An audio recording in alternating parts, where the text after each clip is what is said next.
On the horizon, we have our paper prototype assignment. And that is basically going to be a paper version of your e-learning lesson, or a written version.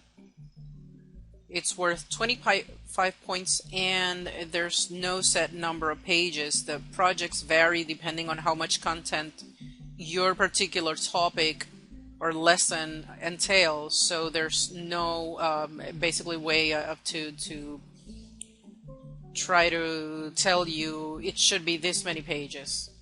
So don't worry about the number of pages. And so you'll have a document that's about to be released that provides all the specs for this assignment, but in the meantime, I can give you a heads up that it will include your e-learning proposal. Of course, you're going to revise it based on the feedback that I provide. You're going to include a flow chart that will illustrate the ideal pathway students will take through your lesson.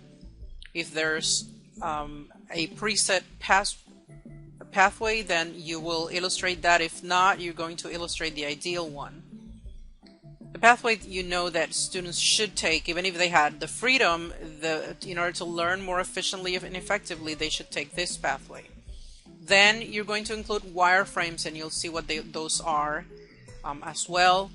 You're going to include all the content for your lesson, and then a self-evaluation using Merrill's 5-star rating scale.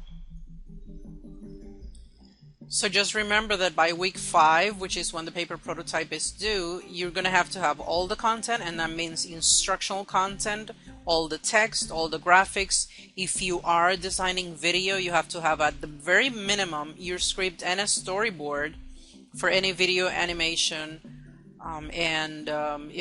unless you have already created those video clips. And if you're going to have audio, you also have to have at least the script created by then, and you have to include it in the order in which it goes in your project. You have to have the instructions for the students. Remember, in this assignment, you're going to lay out the screens the way the students should look at them, so you should also have instructions for them. All the assessments need to be finalized, written, ready. And then instructions for developers. Remember that the focus on this assignment is to create it as if someone else was going to create it for you, to develop it for you. So you want to have everything in place, any legends that could help explain, the screens and what is an instruction for the developer versus what are instructions and content for the students, etc. Everything that is necessary. Here, by week 7, which is when you're actually going to submit your digital prototype, you will have a fully functional e-learning lesson in digital format, and you will also have to do a formative evaluation with a few potential target learners. So you want to make sure that you have your digital version ready long before the end of week 7, so that you can also do your formative evaluation and report on that.